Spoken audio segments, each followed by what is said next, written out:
या देवी सर्वभूतेषु मा शक्तिरूपेण संस्थितां नमस्तस्यै नमस्तस्यै नमस्तस्यै नमो नमः। या देवी सर्वभूतेषु मा क्षमारूपेण संस्थितां नमस्तस्यै नमस्तस्यै नमस्तस्यै नमो नमः।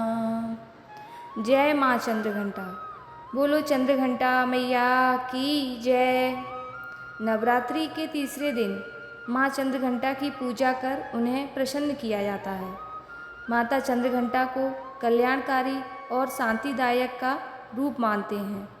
माता के मस्तक पर घंटे के आकार का आधा चंद्रमा चिह्नित है। यही कारण है कि माँ को चंद्रघंटा कहते हैं।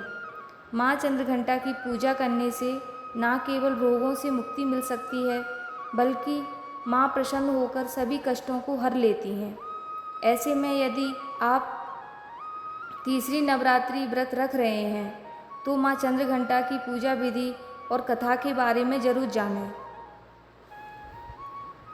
आज हम आपको माँ चंद्रघंटा की व्रत की कथा सुनाएंगे, साथ ही पूजा की विधि के बारे में भी बताएंगे। पूजा शुरू करने से पहले माता को केसर और केवड़ा जल से स्नान कराना जरूरी है। उसके बाद सुनहरे रंग के वस्त्र पहनाकर कमल और पीले गुलाब के फूल अर्पण करें, साथ ही माला भी चढ़ाएं। आप पंचामृत, मिश्री और मिठाई आदि से भोग लगाकर उनके मंत्रों का जाप करें। आइए अब सुनते हैं माता चंद्रघंटा की पावन कथा। प्रचलित कथा के मुताबिक माता दुर्गा ने माँ चंद्रघंटा का अवतार तब लिया था जब दैत्यों का आतंक बढ़ने लगा था।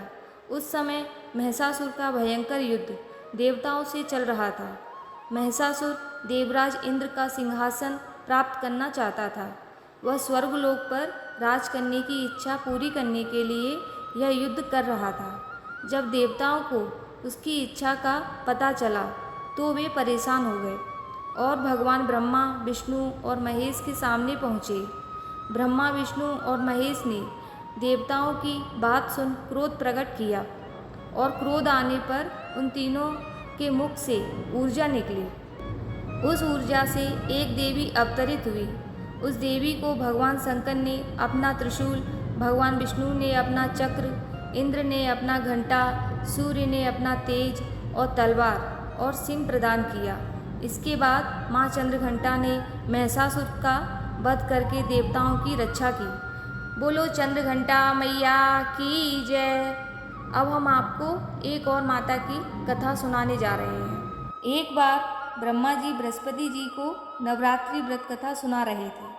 ब्रह्मा जी के अनुसार बहुत समय पहले एक गांव में पीठत नाम का एक अनाथ ब्राह्मण रहा करता था।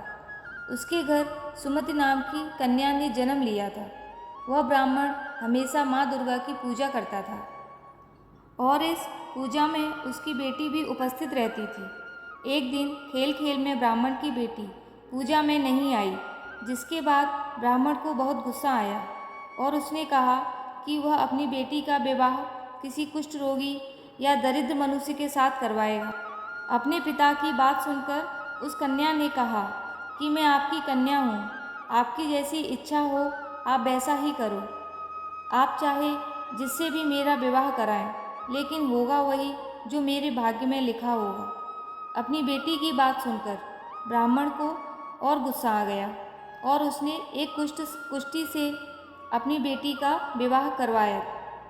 इसके बाद उसने कहा कि अब तुम अपने कर्मों का फल भोगो, देखता हूँ तुम कैसे अपने भाग्य के भरोसे रह सकती हो। ब्राह्मण की बेटी को देखकर माँ भगवती प्रकट हुई और उन्होंने कहा कि मैं तुम्हारे पूर्व जन्म के कर्मों से प्रसन्न हूँ। तुम अपने पूर्व जन्म में भील की पतिव्रता पत्नी थी।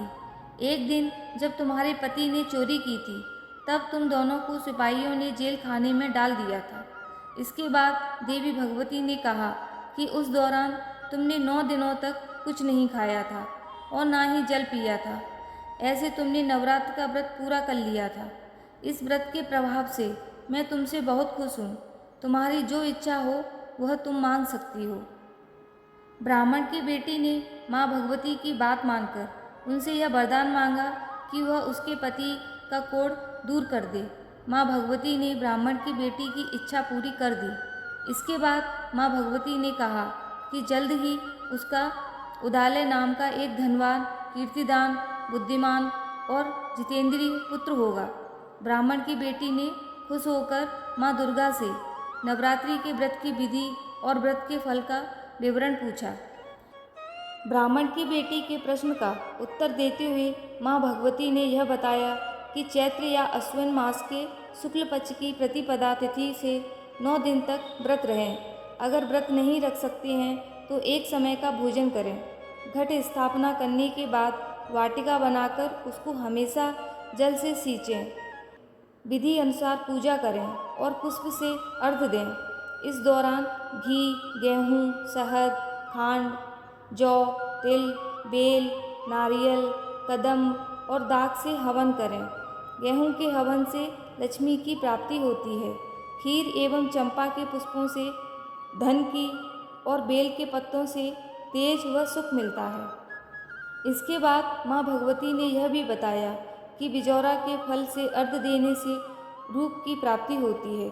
जो जायफल से अर्घ्य देता है उसे कीर्ति और जो दाग से देता है उसे कार्य में सिद्धि प्राप्त होती है। वही जो इंसान आंवले से अर्घ्य देता है उसे सुख और जो केले से देता है उसे आभूषणों की प्राप्ति होती है। इसके बाद 9वें दिन विधि हवन करना चाहिए। इस व्रत के दौरान जो कुछ दान दिया जाता है उसका करोड़ों गुना फल मिलता है। ब्राह्मण की बेटी को विधि और फल बताने के बाद देवी अंतर्ध्यान हो गईं। तो दोस्तों, ये थी माँ देवी की पावन कथा। बोलो अम्बे मैया की जय, बोलो सच्चे दरबार की जय। राधे राधे। जय माता दी।